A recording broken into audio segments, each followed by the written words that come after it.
প্রিয় শিক্ষার্থী এবং অভিভাবকবৃন্দ, আজকে আমরা একটু ভিন্ন ধরনের প্রোগ্রাম নিয়ে হাজির হয়েছি। আমরা আজকে হাজির হয়েছি 2024-25 সেশনের মেডিকেল ভর্তি পরীক্ষায় 18তম সিয়াম মাহমুদ শুভকে নিয়ে। তো আজকে তাকে নিয়ে আমরা একটু ভিন্ন ধরনের অভিজ্ঞতার সম্মুখীন হব। চলে যাব শুভর কাছে।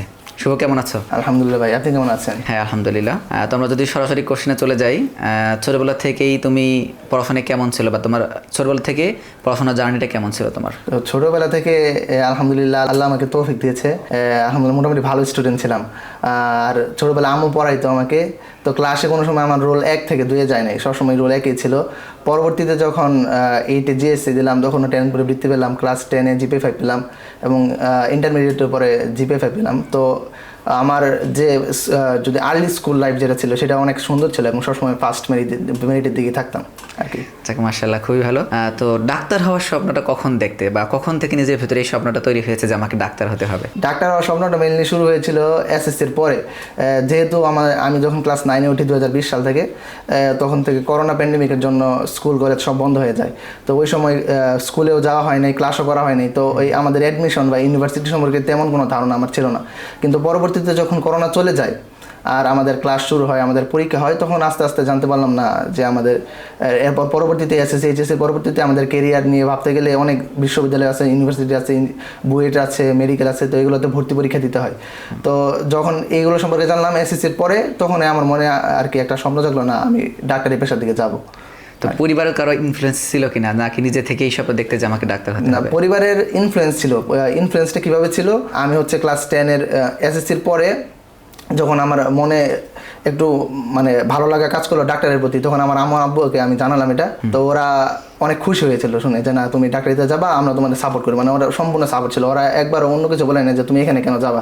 আর পাশাপাশি ইনফ্লুয়েন্সের দিক দিয়ে যদি বলি, তো আমার মামা আমাকে আগে থেকে বলতো যে তুমি ডাক্তারি পেশাতে যাও, কারণ ডাক্তারি পেশা হচ্ছে এমন একটা পেশা যার মাধ্যমে তুমি খুব কাছ থেকে মানুষের সেবা করতে পারবা, এবং এই কাজের যে সোয়াবগুলো আছে পরবর্তীতে আমাদের আখিরাতের জীবনে অনেক কাজে লাগে। তো এই নোবেল পেশা হিসেবে আমার মা বাবার যে আমার সাপোর্ট করা, আমার মামার সাপোর্ট করা, এগুলো সব মিলিয়ে আর কি আমি ডাক্তারিটাকে মাশাআল্লাহ পেশা হিসেবে মনে করি। তাহলে কখন থেকে তুমি তোমার মেডিকেলে চান্স পাওয়ার জন্য পড়াশোনা শুরু করছো, বা ভাবছো যে হ্যাঁ এখন থেকে আমাকে প্রস্তুতি নিতে হবে? তো যখন এসএসসি পরে জানলাম, মেডিকেল সম্পর্কে জানলাম এবং ইচ্ছা থাকলো না আমি মেডিকেলে পড়বো, তো তখন থেকে আর কি এটা নিয়ে একটু ঘাটাঘাটি করলাম যে মেডিকেলে চান্স পেতে হলে কোন ধরনের প্রশ্ন পরীক্ষা দিতে হয়, প্রশ্ন কীরকম থাকে, কী কী পড়া লাগে। তো দেখলাম যে আমাদের এইচএসসি সিলেবাসে পড়া লাগে, কিন্তু প্রশ্নের ধরনটা একটু অন্য মতো, এমসিকিউ টাইপের। তো আমি প্রথম থেকে চেষ্টা করছি যে মেডিকেলের যে মেইন বইগুলা, জানলাম যে আবার মেইন বই আছে কিছু, ওই মেইন বইগুলো একাডেমিক লাইফ থেকে অ্যাডমিশন ওয়াইজ আর কি পড়ার চেষ্টা করেছি। যেমন কোয়েশ্চেন ব্যাংক নিয়ে কোয়েশ্চেন ব্যাংকের প্রশ্নগুলো সলভ করেছি এবং কোন ধরনের প্রশ্ন আসে মেডিকেলে, ওই ধরনের প্রশ্নকে ইম্পর্টেন্ট দিয়ে একাডেমিক লাইফের একাডেমিক যে আমার পড়াশোনা, ওটার পাশাপাশি পড়াশোনাটা চালিয়ে রেখেছি। যাক, খুবই ভালো। তাহলে আমরা বুঝতে পারলাম যে একাডেমিক লাইফ থেকে পড়াশোনাটা অ্যাডমিশনের ক্ষেত্রে অনেকটা বেশি হেল্পফুল হয় সবার ক্ষেত্রেই। তো রেটিনার সাথে পথ চলা শুরু তোমার কবে থেকে? রেটিনার সাথে আমার পথ চলা শুরু একাডেমিক লাইফ থেকেই। তো এসএসসি পরে যখন মেডিকেল সম্পর্কে জানলাম, তো আমার মেডিকেল সম্পর্কে প্রথম জানার ক্ষেত্রে রেটিনা অনেক সহায়ক ছিল, কারণ রেটিনা ওই সময় দুইটা প্রতিযোগিতা আয়োজন করছিল, একটা হচ্ছে বায়োস্টার এক্সাম আর একটা হচ্ছে বায়োলজি অলিম্পিয়াড। তো বায়োস্টারের প্রথম অংশগ্রহণ করাতে আমি পুরস্কার পাই নাই, 75তম পর্যন্ত পুরস্কার দিয়েছি, আমি হয়েছিলাম 97তম। কিন্তু পরবর্তীতে বায়োলজি অলিম্পিয়াড যেটা সারা বাংলাদেশে হয়েছে, ওটার মধ্যে আমি ময়মনসিংহ জোনে 10ম স্থান অধিকার করি। তো ওই সময় থেকে আর কি আমার রেটিনার সাথে পথ চলা। পরবর্তীতে যেহেতু আমি ডাক্তার হতে চাই, তো ভাবলাম যে রেটিনার সাথে যদি আমি প্রথম দিকে যুক্তি থাকি, একাডেমিক লাইফ থাকে, তাহলে পরবর্তীতে আমার জার্নিটা অনেকটা সোজা হতে পারে। তো এই জন্য রেটিনার যে বায়োলজি কেমিস্ট্রি প্রোগ্রাম ছিল একাডেমিক, সেটাতে ভর্তি হয়ে যায়। তো তখন থেকে আমার পথ চলাটা রেটিনার সাথে শুরু। তো আমরা সবাই জানি যে অ্যাডমিশনের চান্স পাওয়ার ক্ষেত্রে পড়াশোনাটা যেমন গুরুত্বপূর্ণ, ঠিক তেমনি কনফিডেন্সটা অনেক বেশি জরুরি। তো তোমার ভেতরে এই কনফিডেন্স কখন আসছে যে হ্যাঁ আমি চান্স পাবো বা আমার দ্বারা সম্ভব? কনফিডেন্সটা হচ্ছে আমি সবসময় আল্লাহর উপর বিশ্বাস রাখতাম। প্রথমত কনফিডেন্সটা আমার আল্লাহর কাছ থেকে আসছে কীভাবে, কারণ আমি একাডেমিক লাইফে আগে আর্লি একাডেমিক লাইফ প্রাইমারি বা সেকেন্ডারি লাইফে আমি কখনো ফার্স্ট থেকে সেকেন্ড হই নাই, বা যদি সেকেন্ড যদি হয়েছিও কোনো সময়, তো আবার ফার্স্টে চলে আসছি পরবর্তীতে। কোনো না কোনোভাবে আমাকে ফার্স্ট থেকে কেউ হঠাতে না। তখন তখন থেকে একটা কনফিডেন্স ছিল যে আমি ভালো ছাত্র, ইনশাল্লাহ আমি এটা তো ভালো করতে পারবো। আর আরেকটা যেটা বিষয়, সেটা হচ্ছে রেটিনা সহ আরও জাতীয় লেভেলে অনেক বায়োলজি অলিম্পিয়াড হতো বা বায়োস্টার এক্সামগুলো হতো।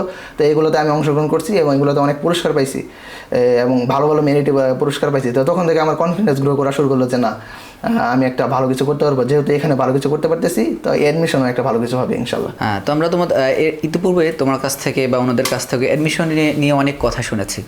তো আজকে আমরা একটু অ্যাডমিশনের আগের যে মুহূর্তটা, যেটা অনেক সময় আমরা দেখি যে অনেকেই পড়াশোনা নিয়ে ফ্রাস্ট্রেটেড থাকে, তারপর কনফিডেন্সটা হারিয়ে ফেলে বা একটু ভয় পায় অনেক, যেহেতু অ্যাডমিশনটা অনেক বড় একটা এক্সাম এবং যেটা দেওয়ার সুযোগ একবারই এবং সময়টাও খুবই সীমিত 1 ঘন্টা।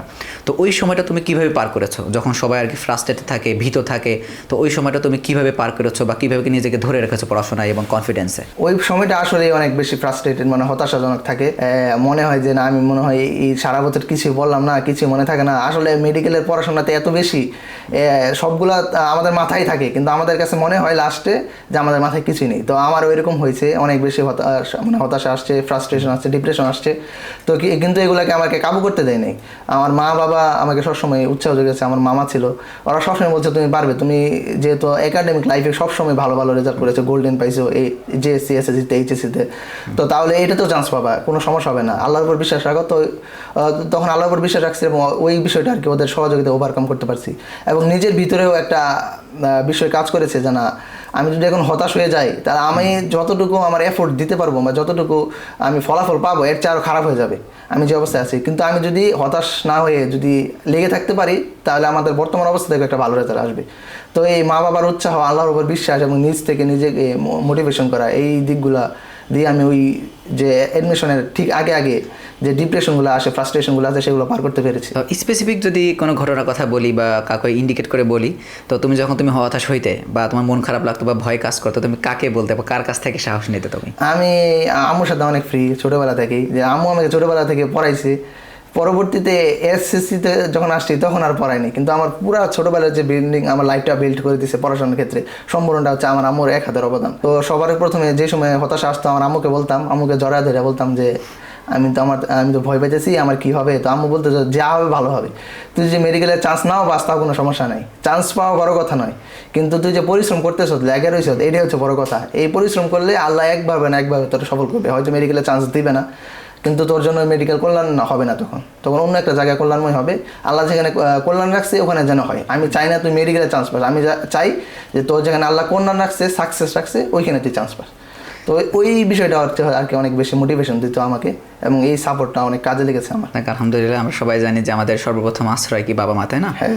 তো স্টুডেন্টের জন্য এটাও খুবই খেয়াল রাখা জরুরি যে কখনো হতাশা হওয়া যাবে না, এবং তার পাশাপাশি আমরা যদি কখনো হতাশা কাজ করে বা ভয় কাজ করে, সেজন্য প্রথমে পারিবারিক যারা আছে, প্রথমেই তো বাবা মা আসে, তো তাদের কাছ থেকে সাহস নেয়। তো চান্স পরবর্তী সময়ে যখন তুমি চান্স পেলে, তখন তোমার অনুভূতিটা কেমন ছিল? তখনকার অনুভূতিটা আসলে বলে বোঝানোর মতো না। যেমন পরীক্ষার আগের এক সপ্তাহ 10 দিন মানে এমনভাবে পড়ছি, সারাদিন হচ্ছে পড়াশোনা করছি, শুধু খাওয়ার সময় পড়ছি, শুধু গোসল করা নামাজ পড়া ছাড়া বাকি সব সময় পড়ছি। ঘুমাইতে আমার মনে হয় 5 থেকে 6 ঘন্টা, এর বেশি ঘুমাইতে পারতাম না। পড়াশোনা এত বেশি টেনশন, রাত্রে ঘুম আসতো না। তো এই কষ্ট করে যখন পরীক্ষার হলে যেদিন যাই, ওই দিন অনেক রিল্যাক্স ফিল হইতেছিল। পরীক্ষাটা যখন দিলাম তখন মনে হচ্ছে না পরীক্ষাটা অনেক ভালো হয়েছে, হয়তো ডিএমসি আসতে পারে। তো পরে দেখলাম রেজাল্টের দিন দেখলাম যে সত্যি ডিএমসি আসতে পড়ছে। তখন আসলে আমার স্বপ্নটা যে বাস্তব হয়ে গেছে, আমি তো আগে কল্পনা করতে পারতাম না যে আমি ডিএমসিতে চান্স পাবো।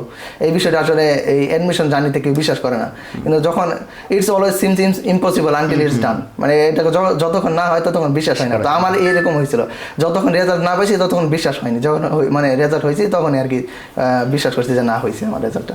তো ওই অনুভূতিটা অনেক আলাদা ছিল, এটা আর কি বলে বোঝানোর মতো না। মাশাআল্লাহ।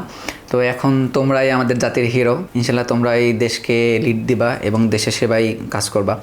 তো এখন তোমার চিন্তা ভাবনা কি, বা এখন কি করতে চাও তুমি তোমাকে নিয়ে, তোমার পরিবারকে নিয়ে, দেশকে নিয়ে? এখন পরিকল্পনা, এখন তো আমাদের, আমি যেহেতু ডাক্তারিতে আসে পড়ছি এমবিবিএস এ, তো আমাদের প্রধান পরিকল্পনা এখন যেটা থাকবে সেটা হচ্ছে মানুষের সেবা করা এবং আল্লাহর সন্তুষ্টি অর্জন করে এর মাধ্যমে ভালো একটা ডাক্তার, একজন ডাক্তার হব, মানুষের সেবা করবো তৃণমূল থেকে, যে সেবাটা বলে। এবং আমার আরেকটা মানে ইচ্ছা আছে যে আমাদের যে দেশের মেডিকেল সেক্টরে যে ইয়াগুলো রিসার্চ বা গবেষণা, এটা আসলে অনেক হয় না বললেই চলে, অনেক কম।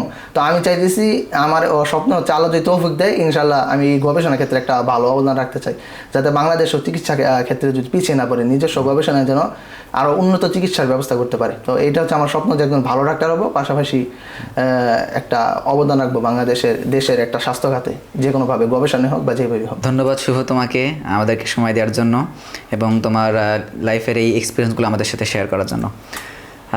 তো প্রিয় শিক্ষার্থী, আমরা শুভর কাছ থেকে অনেক কিছু শুনলাম, তার জীবনের গল্পটা শুনলাম এবং আমাদের সামনের অ্যাডমিশনের পাথেয় হিসেবে আমরা এখান থেকে অনেক কিছু নিতে পারি। আমরা অ্যাডমিশনের সময় কী কী করতে হবে সেটা হয়তো বা অনেকেই জানি এবং এটা নিয়ে অনেক বেশি কথা শুনেছি। তো আজকে আমরা একটু ভিন্ন ধরনের কথা শুনলাম যে অ্যাডমিশনের আগের সময়টা কীভাবে পার করা উচিত বা একাডেমিক লাইফ থেকে কীভাবে অ্যাডমিশনের জন্য প্রস্তুতি নেওয়া উচিত, যেটা আমাদেরকে অ্যাডমিশনে অন্যদের থেকে অনেক বেশি এগিয়ে রাখবে এবং এই প্রতিযোগিতায় টিকে থাকতে আমাদেরকে হেল্প করবে। আমরা শুভর কাছ থেকে শুনেছি যে সে একাডেমিক লাইফ থেকে অ্যাডমিশন রিলেটেড একটু পড়াশোনা করেছে, একটু প্রস্তুতি নিয়েছে সেখান থেকে হালকা পাতলা, যেটা তাকে পরবর্তীতে অ্যাডমিশনে অন্যদের থেকে এগিয়ে থাকতে হেল্প করছে। এবং পাশাপাশি বাবা মায়ের সাপোর্ট, যেটা আমাদের জন্য সব থেকে বেশি জরুরি। আমরা যখন হতাশ হয়ে যাই এবং মনে হয় যে না আমাদের দ্বারা হবে না, তখন আমাদের প্রথম আশ্রয় হয় আমাদের বাবা মা। আমরা চেষ্টা করব নিজের পরিশ্রমটা ধরে রাখতে এবং যখনই কোনো হতাশা বা ভয় কাজ করবে নিজের চেষ্টাটা ধরে রেখে বাবা মার দোয়া নিয়ে সামনে এগিয়ে যাওয়ার জন্য। তো সামনে ইনশাল্লাহ দেখা হবে অন্য কোনো ভিডিওতে, অন্য কোনো দিন, অন্য কোনো স্টারকে নিয়ে ইনশাল্লাহ। আমাদের সাথে থাকার জন্য ধন্যবাদ। আসসালামু আলাইকুম।